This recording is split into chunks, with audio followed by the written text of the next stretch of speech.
불 꺼지기 전 마지막 손님이 문을 나섰다.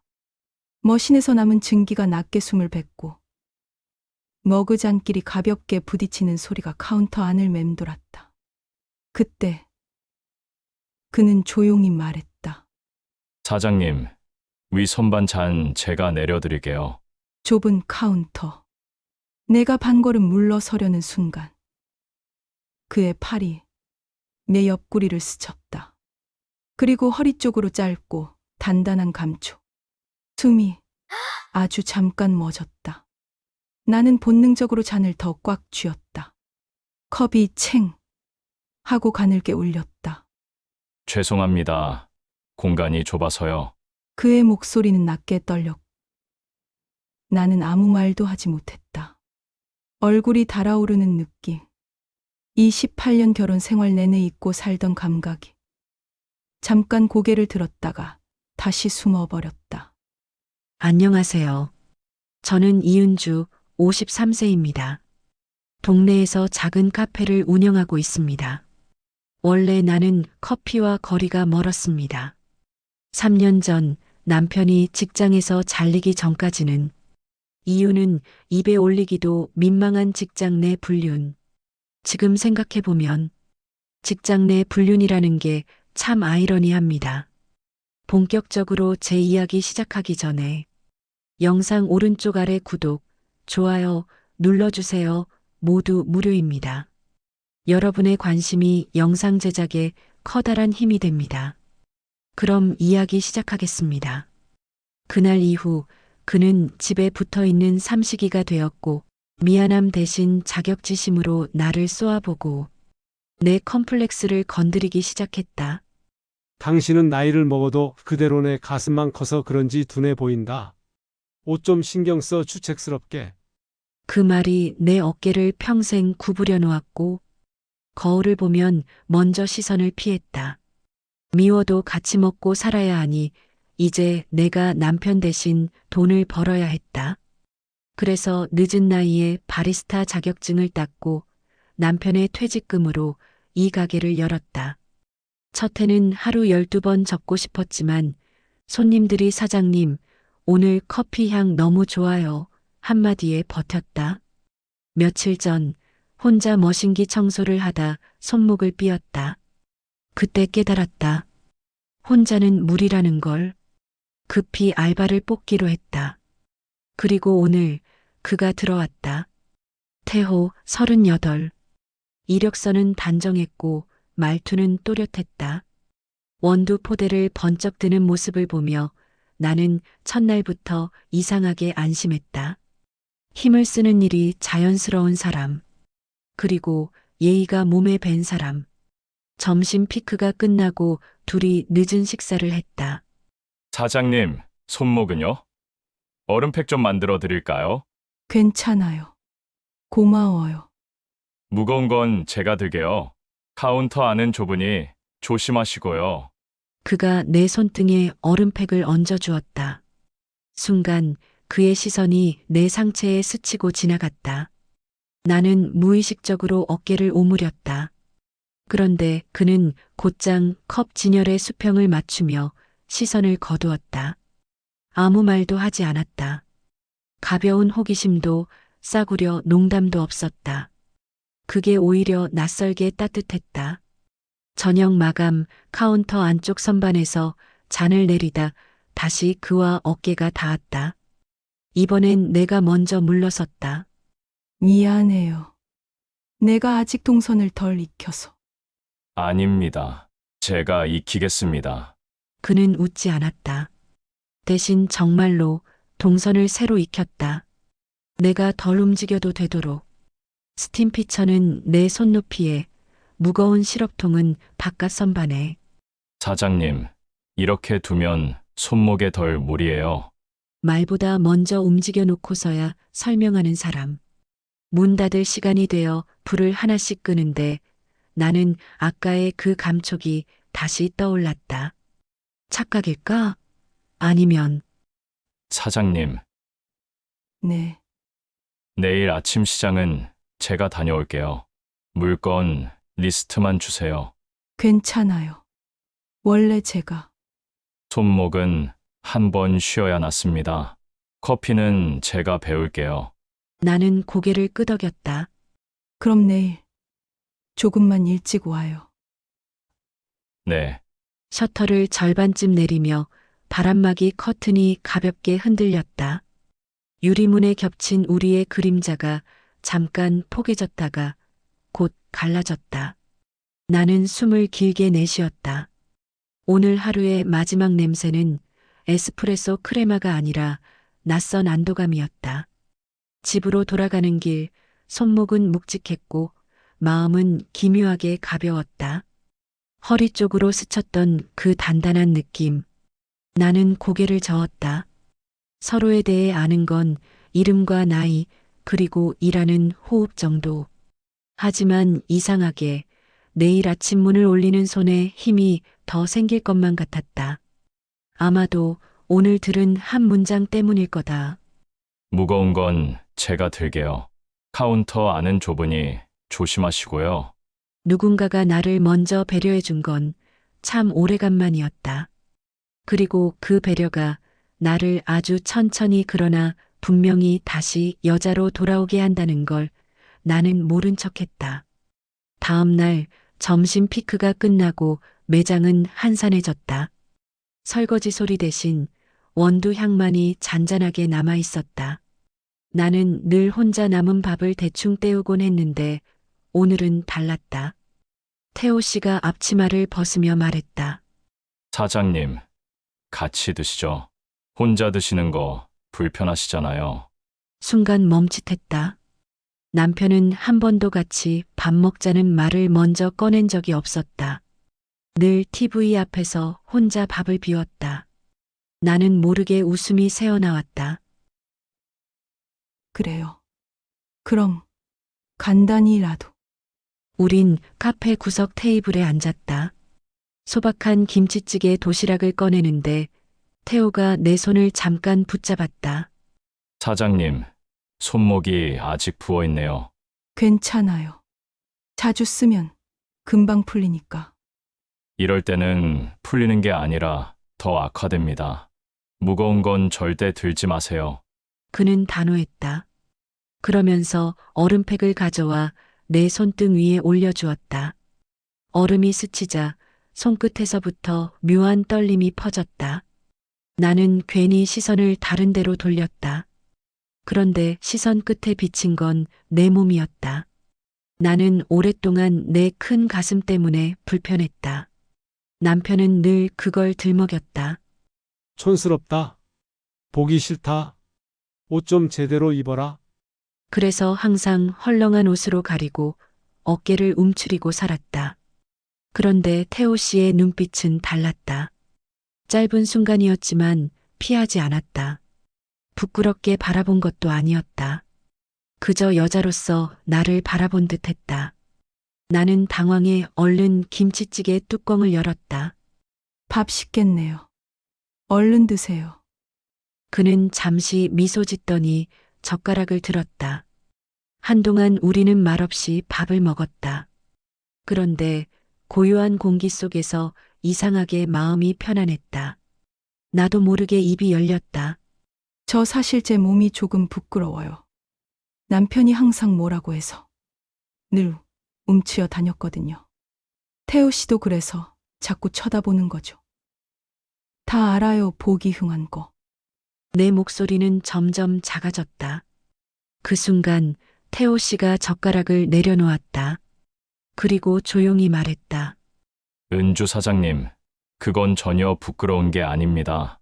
오히려 너무 아름다우세요. 순간 얼굴이 확 달아올랐다. 누군가 내 몸을 그렇게 말해준 건 평생 처음이었다. 나는 웃음을 감추려 고개를 숙였다. 하지만 그 말은 오래도록 귓가에 맴돌았다. 밥을 다 먹고 우리는 다시 일터로 돌아갔다. 태호 씨는 말없이 커피 머신을 닦았고 나는 괜히 서랍 정리를 하며 마음을 다잡았다. 하지만 이상하게 그의 말 한마디가 온몸을 계속 울리듯 떨리게 만들고 있었다. 그날 밤 집으로 돌아와 남편을 보았다. 그는 역시나 소파에 누워 있었다. 다녀왔어요. 오늘 매출 얼마야? 그의 눈빛은 돈에만 꽂혀 있었다. 나는 다시 깨달았다. 집에서는 여전히 기계일 뿐이구나. 하지만 낮에 들었던 목소리가 떠올랐다. 전혀 부끄러운 게 아닙니다. 오히려 너무 아름다우세요. 내 안에서 뭔가가 천천히 풀리고 있었다. 내 몸이, 내 가슴이 더 이상 숨겨야 할 흉이 아니라 누군가에겐 존중받을 가치가 될 수 있다는 사실. 나는 거울을 보았다. 어깨를 조금만 펴도 달라 보였다. 그리고 문득 생각했다. 내일은 조금 더 예쁜 블라우스를 입어볼까? 다음 날 밤 10시 카페 문을 닫고 불을 반쯤 껐다. 오늘은 이상하게 바로 집에 가고 싶지 않았다. 태호 씨도 비슷했는지 카운터 안에서 조용히 말했다. 사장님, 저 맥주 한 캔 괜찮으세요? 잠시 망설였지만 고개가 끄덕여졌다. 둘이 마주 앉아 작은 테이블에 캔 2개를 올려놓았다. 첫 모금을 넘기자 낮 동안 참았던 긴장이 스르륵 풀렸다. 태우 씨, 결혼 안 했죠?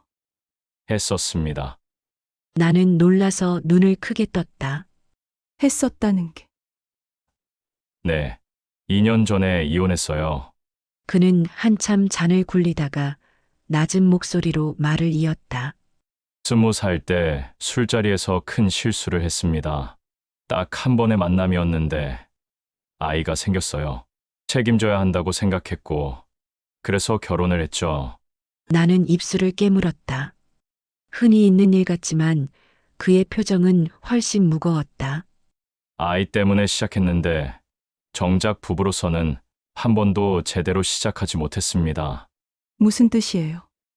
그는 잠시 내 눈치를 살폈다. 그러다 고개를 숙였다. 제 몸이 보통 사람보다 너무 큽니다. 순간 나는 숨을 고르게 몰아쉬었다. 이미 한 번 느껴본 비밀. 몸이라고 했지만 난 단번에 알아들었다. 하지만 그가 직접 입으로 고백하는 걸 들으니 전혀 다른 무게로 다가왔다. 처음엔 전쳐도 노력하려 했어요. 그런데 막상 그 순간이 되면 겁을 내고 울면서 거부했어요. 괴물 같다고까지 말했죠. 잔을 비우는 그의 손이 떨리고 있었다. 결국 그 사람은 아이만 두고 떠났습니다. 아이는 저희 부모님 집에서 키우고 있고요. 전 그 뒤로 다시 누굴 만나는 게 두려웠습니다. 나는 아무 말도 할 수 없었다. 그의 목소리에 묻어나는 상처와 외로움이 내 가슴을 후벼 팠다. 남편에게서 들었던 조롱이 겹쳐졌다. 가슴만 커서 촌스럽다. 나는 몸 때문에 움츠러들었고 그는 몸 때문에 버려졌다. 태우 씨, 그건 잘못이 아니에요. 타고난 걸 어떻게 하겠어요? 그래도 결국 다 떠나잖아요. 전 평생 혼자일 거라 생각했어요. 그가 고개를 들었을 때 눈빛은 너무도 외로워 보였다. 나는 조용히 말했다. 저도 그래요. 평생 제 몸이 부끄러웠어요. 그런데 오늘은 조금 다르네요. 순간 우리 사이 공기가 달라졌다. 말로 설명할 수 없는 울림이 테이블 위에서 오가는 듯했다. 그의 떨리는 손이 내 손등 위에 조심스럽게 얹혀졌다. 나는 빼지 않았다. 카페 문을 닫고 불을 절반만 껐다. 작은 전등빛이 바닥에 길게 번졌다. 설거지를 정리하다 손목이 다시 욱신거렸다. 그때 태호 씨가 내 손에서 컵을 빼앗아 갔다.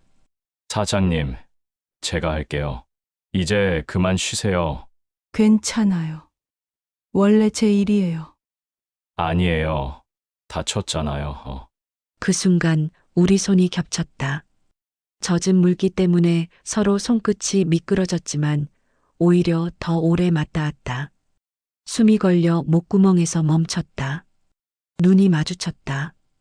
그의 눈빛 속에는 연민도, 욕망도, 그리고 두려움도 있었다. 나는 처음으로 솔직해졌다. 태우 씨, 사실 지금 남편이 제 첫 남자예요. 그래서 그동안 비교할 대상이 없었어요. 그런데 당신과 가까워지면서 처음 알았어요. 사실 며칠 전에 나도 우연히 태호 씨의 비밀을 느껴버렸거든요. 오늘 태호 씨가 말하기 전에 이미. 그의 손이 조금 더 내 쪽으로 당겨졌다. 전 제 몸 때문에 항상 겁먹었습니다. 그런데 은주 사장님 앞에선 이상하게 맞는 것 같아요. 숨이 쉬어져요. 내 심장은 미친 듯 뛰었고 머리는 새하얘졌다. 나는 속삭였다. 나도 그래요.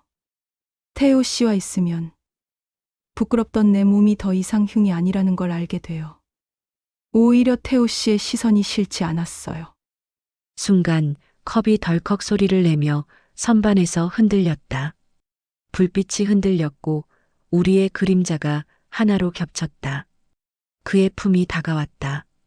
넓고 단단한 가슴에 안겼을 때 나는 53의 여자가 아니라 처음 사랑을 시작하는 소녀 같았다. 숨결이 가까워졌다. 입술이 닿았고 세상이 멈춘 듯 고요했다. 처음에는 조심스럽던 그가 점점 더 깊게 나를 끌어안았다. 나는 떨리는 목소리로 말했다. 괜찮아요. 전 지금이 처음처럼 설레요. 카운터 뒤 작은 불빛이 꺼지면서 모든 게 어둠에 잠겼다. 잔이 흔들리는 소리, 거칠어진 숨소리, 손끝의 떨림. 그 속에서 나는 처음으로 남편과의 28년에서는 한 번도 느껴보지 못했던 온전한 합의를 경험했다. 그의 큰 비밀은 더 이상 괴물이 아니었다. 내겐 너무도 자연스럽고 꼭 맞는 존재였다. 나는 속으로 중얼거렸다. 이게 진짜 사랑이구나. 이게 여자로 사는 기쁨이구나. 그리고 알았다. 나는 지금 완전히 새로운 세상에 발을 들였다는 것을. 그렇게 우리는 불 꺼진 카페에서 2번이나 더 사랑을 나눴다. 누가 먼저랄 것도 없이 미친 사람들처럼. 그날 밤 집에 돌아오니 남편은 여전히 소파에 누워 있었다. TV 화면만 번쩍거렸고 나를 향한 시선은 단 한 번도 없었다. 그런데 이상했다. 요 며칠 그의 눈길이 어딘가 더 날카로워졌다. 당신 요즘 왜 이렇게 웃고 다녀? 얼굴에 꽃이 핀 것 같네. 무슨 소리야. 그냥 카페 일에 익숙해져서 그렇지. 에이, 웃기고 있네. 너 바람난 거 아냐? 순간 심장이 쿵 하고 내려앉았다. 나는 억지로 웃었다. 무슨 말도 안 되는 소리야. 하루 종일 카페에서 일만 하는데. 그는 냉소를 지었다. 그래? 근데 왜 갑자기 옷에 신경 쓰고 화장도 하고 그래?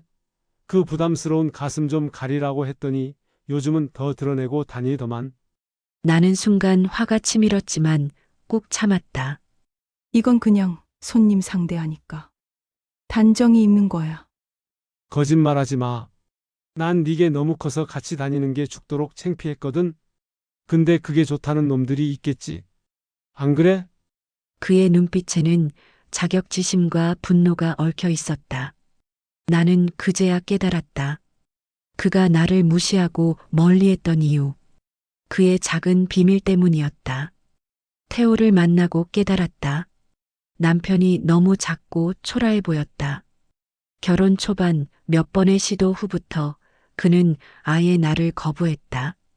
그때는 내가 문제라고 생각했다. 내가 여자로서 매력이 없나? 가슴이 너무 커서 부담스러운 걸까? 하지만 아니었다. 그가 작은 몸을 부끄러워했기 때문에 날 더 밀어낸 거였다. 그는 소리쳤다. 너 요즘 너무 달라졌어. 내 눈빛이 달라졌어. 솔직히 말해. 그 알바놈이랑 무슨 사이야? 나는 숨이 막혔다. 들켰다는 불안과 더는 숨기고 싶지 않은 해방감이 동시에 몰려왔다. 난 미친 사람처럼 소리쳤다. 그래. 태호 씨는 날 존중해줘. 네가 평생 조롱만 하던 내 몸을 아름답다고 말해줘 됐니? 이게 네가 듣고 싶던 대답이야? 남편의 얼굴이 일그러졌다. 뭐? 그럼 진짜라는 거네? 너 내가 작아서 불만이었지?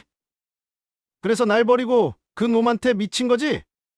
그의 떨리는 목소리에 나는 차갑게 대답했다. 맞아. 하지만 그게 문제가 되진 않았어. 네가 네 자격지심 때문에 들키지 않으려고 내 컴플렉스를 들추고 내 자존감을 깎아내려서 우리 부부관계의 단절을 내 책임으로 몰아가려고 한 게 그게 문제인 거야. 내가 몰랐을 것 같아. 잠시 정적이 흘렀다. 남편은 소파를 주먹으로 내려쳤다. 안 돼. 당신은 내 거야. 아무 데도 못 가. 나는 서서히 등을 돌렸다. 이제 끝이구나. 내 마음속에서 28년간 짓눌려 있던 결혼이 서서히 무너져 내리고 있었다. 그날 이후로 남편의 눈빛은 점점 거칠어졌다. 며칠 동안 내 얼굴을 훑어보며 짜증 섞인 말을 던지더니 결국 그날 밤 폭발했다. 태호 씨를 먼저 퇴근시키고 카페를 마무리하고 있을 때였다. 카페 문이 거칠게 열리더니 남편이 들어왔다. 솔직히 말해. 그 알바놈이랑 무슨 사이야? 그만해. 괜한 의심하지 마. 그날은 당신이 막말하길래 나도 그런 거야. 거짓말하지 마. 탁 테이블 위 컵이 바닥으로 나뒹굴었다. 그는 내 팔목을 거칠게 잡아챘다. 손목이 비틀리며 불에 댄 듯 아팠다. 말 안 해? 당장 불어. 아파요. 나요. 내가 비명을 지르는 순간 문이 벌컥 열렸다. 사장님! 태호 씨였다. 늦게까지 불 켜진 가게를 보고 들른 그가 내 팔목을 움켜쥔 남편을 보자마자 달려들었다. 손 떼세요! 그는 남편의 팔을 확 잡아 뿌리쳤다. 남편은 비틀거리며 뒷걸음질 쳤다. 놀라움과 분노가 뒤섞인 얼굴로 소리쳤다. 뭐야? 내가 뭔데 우리 집안일에 끼어들어? 태호 씨는 단호했다. 집안일? 이건 폭력이에요. 더 심해지면 경찰 부를 겁니다. 남편은 잠시 주춤했다. 나는 멍든 팔을 감싸주며 심장이 쿵쿵 뛰는 걸 느꼈다. 남편이 나를 무시했던 기억이 주마등처럼 스쳤다. 그리고 지금 그 자격지심이 폭력으로 터져나온 것이다. 태호 씨가 내 쪽으로 다가와 낮은 목소리로 물었다. 괜찮으세요? 나는 떨리는 목소리로 대답했다. 응. 이제 괜찮아. 당신이 와줘서. 남편은 씩씩거리며 카페 문을 부술듯이 열고 나갔다. 문이 쾅 닫히고 나서야 숨을 고를 수 있었다. 나는 의자에 털썩 주저앉았다. 태호 씨가 내 손목을 살펴보며 말했다. 하얗게 멍들었어요. 병원 가야 합니다. 괜찮아. 이 정도는 참을 수 있어. 근데 저 인간은 더 이상 못 참겠어. 나는 눈을 감았다가 뜨며 스스로에게 선언하듯 말했다. 이 결혼 끝내야겠어. 태호 씨는 잠시 말이 없었다. 그러다 내 손을 조심스레 감싸쥐었다. 은주 씨, 어떤 결정을 하시든 저는 끝까지 옆에 있겠습니다. 그 말에 눈물이 왈칵 쏟아졌다. 태호는 이제 더 이상 나를 사장님이 아닌 은주 씨라고 부르고 있었다. 28년 동안 남편 곁에서 한 번도 느끼지 못했던 안전함이 지금 태호의 손에서 전해지고 있었다. 나는 속으로 다짐했다. 이제 더는 움츠려 살지 않겠다. 내 몸도, 내 삶도, 내 사랑도 이제는 내 선택이다. 남편은 며칠 동안 집에 들어오지 않았다. 처음엔 두려웠다. 혹시 더 무서운 일을 벌일까봐. 하지만 시간이 지날수록 알았다. 두려움보다 해방감이 더 컸다는 걸. 그리고 사흘 뒤 그는 술 냄새를 풍기며 집으로 들어왔다. 눈은 충혈돼 있었고 걸음은 비틀거렸다. 이제 그만하자. 통장 내놔. 뭐라고? 카페 명의도 내 앞으로 바꿔. 내 퇴직금으로 차린 가게잖아. 나는 황당해서 말이 막혔다. 그 퇴직금 내가 불륜 때문에 잘려서 받은 거잖아. 그리고 가게는 내가 지킨 거야. 아침부터 밤까지 손목 다치면서도 내가 일했어. 당신은 뭐 했는데? 남편은 씩 웃으며 비틀대더니 내 앞에 와서 속삭였다. 내가 잘난 줄 알아? 난 네 가슴 때문에 창피해서 회사 모임에도 데려가지 못했어. 남들이 다 네 가슴만 보면서 수군대니까. 솔직히 말해봐 너. 그 알바놈이랑 잤지? 순간 숨이 막혔다. 나는 떨리는 목소리로 말했다. 그래. 찼어. 그런데 그게 왜? 처음으로 내가 여자라는 걸 느낀 순간이었어. 당신 곁에서는 한 번도 없었던. 남편의 얼굴이 새빨갛게 달아올랐다. 뭐? 내가 감히? 그럼 내가 작아서 딴 놈이랑 잤다는 거야? 작은 게 죄가 아니지. 하지만 그걸 숨기고 나를 비웃고 내 인생까지 작게 만든 게 죄야. 그는 소리를 지르며 내 어깨를 밀쳤다.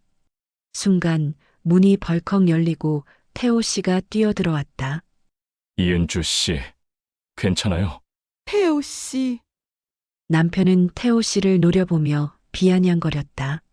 그래. 내가 그 놈이구나. 큰 물건 하나 믿고 다니는. 말을 끝맺기도 전에 태호 씨가 단호하게 끊었다. 그만하세요. 더는 은주 씨 괴롭히지 마세요. 경찰에 신고하겠습니다. 남편은 주먹을 움켜쥐었지만 그 눈빛에는 이미 패배가 묻어 있었다. 술기운이 빠지자 그는 휘청거리며 주저앉았다. 은주야, 미안하다. 내가 잘못했어. 다시는 안 그럴게. 제발, 나 버리지 마. 그의 목소리는 초라했고 눈빛은 애처로웠다. 하지만 내 마음은 이미 차갑게 식어 있었다. 나는 천천히 고개를 저었다. 28년 동안 난 당신의 그림자였어. 이제는 내 인생을 살 거야. 다음 날 나는 변호사 사무실을 찾아갔다. 남편의 불륜, 폭언, 폭력, 그리고 지금의 협박까지 모든 걸 기록했다. 변호사는 고개를 끄덕이며 말했다. 증거가 충분합니다. 이혼은 유리하게 진행될 거예요. 가게도 사장님 명의로 지킬 수 있습니다. 다행히 나랑 태호 씨와의 관계는 남편이 명백한 증거가 없기 때문에 인정받지 못할 거라고 안심시켜줬다. 사무실을 나서는 길, 바람이 차가웠다. 하지만 마음은 뜨겁게 달아올랐다. 나는 스스로에게 속삭였다. 이제 곧 자유다. 내 몸도, 내 가슴도, 내 사랑도 더는 부끄럽지 않다. 법정 안. 나는 떨리는 가슴을 안고 판사의 목소리를 들었다. 피고는 원고에게 경제적 기여를 한 바 없고 다니던 직장에서도 명백한 증거가 있는 불륜을 들켜 해고당했으며 생계를 위해 카페를 차려 열심히 일하는 원고에게 오히려 폭언과 폭력을 행사한 사실이 인정됩니다. 이에 따라 원고의 이혼 청구를 인용합니다. 또한 위자료 2천만 원을 지급할 것을 명합니다. 망치 소리가 울리는 순간 28년 결혼 생활이 끝났다. 나는 눈을 감았다. 눈물이 났지만 이번엔 슬픔이 아니라 해방이었다. 법정을 나오는데 남편이 따라왔다. 은주야, 제발. 다시 생각해줘. 내가 없으면 안 돼. 잘못했어. 다 내 자격지심 때문이었어. 그는 무릎을 꿇었다. 사람들 시선도 아랑곳하지 않았다. 하지만 내 마음은 흔들리지 않았다. 너무 늦었어. 난 이제 내 몸도, 내 마음도 부끄럽지 않아. 나는 등을 돌렸다. 남편의 흐느낌이 뒤에서 들려왔지만 발걸음은 한없이 가벼웠다. 6개월 후 카페 앞에 새 간판이 달렸다. 노란색 바탕에 붉은 글씨. 카페 이름은 나와 태호의 이름을 넣어 만들었다. 손님들이 환하게 웃으며 말했다. 사장님, 축하드려요. 나는 부끄럽게 웃으며 대답했다. 네. 감사합니다. 앞으로 지켜봐 주세요. 태호 씨가 옆에서 내 손을 꼭 잡았다. 그 따뜻함은 내가 평생 기다려온 것이었다. 저녁, 손님이 다 나간 카페. 우리는 카운터 뒤에 나란히 앉아 있었다. 창밖으로 네온 사인이 반짝이고 커피 향이 은은히 퍼졌다. 은주 씨, 후회 안 하세요? 응. 오히려 이제야 처음 내 인생을 사는 것 같아. 그가 내 어깨를 감싸 안았다. 나는 그의 품에 기대며 속삭였다. 당신은 내 몸을 처음으로 존중해 준 사람이야. 내 가슴을 부끄럽다 말하지 않고 오히려 아름답다 말해줬잖아. 그리고 당신의 비밀도 나와는 딱 맞아. 그는 웃으며 내 손을 꼭 쥐었다. 우리 서로의 상처를 덮어주는 게 아니라 서로의 상처 덕분에 더 가까워진 거예요. 나는 고개를 끄덕였다. 그래? 상처가 우리를 묶었고 사랑이 우리를 자유롭게 만들었다. 그날 밤 불 꺼진 카페 안. 우리는 다시 카운터 뒤에 서 있었다. 이번엔 몰래가 아니라 당당하게. 창밖에서 보이는 우리의 그림자는 하나로 포개져 있었고, 우린 지금 이 순간 서로에게만 집중하며 탐색했다. 나는 속으로 중얼거렸다. 53세 다시 태어날 줄은 몰랐어. 하지만 지금이 내 두 번째 20살이야.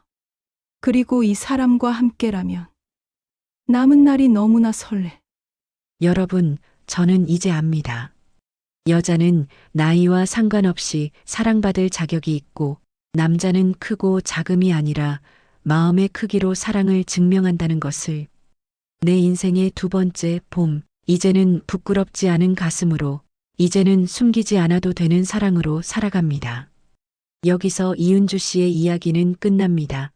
은주와 태호가 서로의 아픔과 나이 차에도 불구하고 마지막까지 해피엔딩일지는 여러분의 상상에 맡겨보겠습니다. 이은주와 태호의 이야기는 단순한 로맨스가 아니었습니다. 우리는 나이가 들어도 마음이 다쳐도 여전히 사랑받고 싶은 존재라는 것을 보여줬지요. 누군가의 부족함이라 불리던 것이 다른 누군가에게는 가장 큰 위로이자 선물이 될 수 있습니다. 결국 사랑이란 서로의 상처를 감싸주고 서로의 결핍을 채워주는 것 아닐까요? 시니어라는 나이, 주름이 늘어난 얼굴, 젊은 날의 실수. 그 어떤 것도 사랑을 가로막을 수 없다는 걸 이 이야기가 말해주고 있습니다. 여러분, 오늘 이야기 어떻게 보셨나요? 혹시 지금 여러분 마음속에도 늦게 찾아온 사랑이나 다시 느끼고 싶은 설렘이 있나요? 이야기가 조금이라도 공감되셨다면 구독과 좋아요 꼭 눌러주시고요. 여러분의 소중한 생각을 댓글로 나눠주세요. 내 인생에도 다시 사랑이 올 수 있을까요? 나도 은주처럼 두 번째 봄을 맞이할 수 있을까요? 여러분의 진솔한 이야기가 다른 시니어분들께 큰 용기가 될지도 모릅니다. 감사합니다.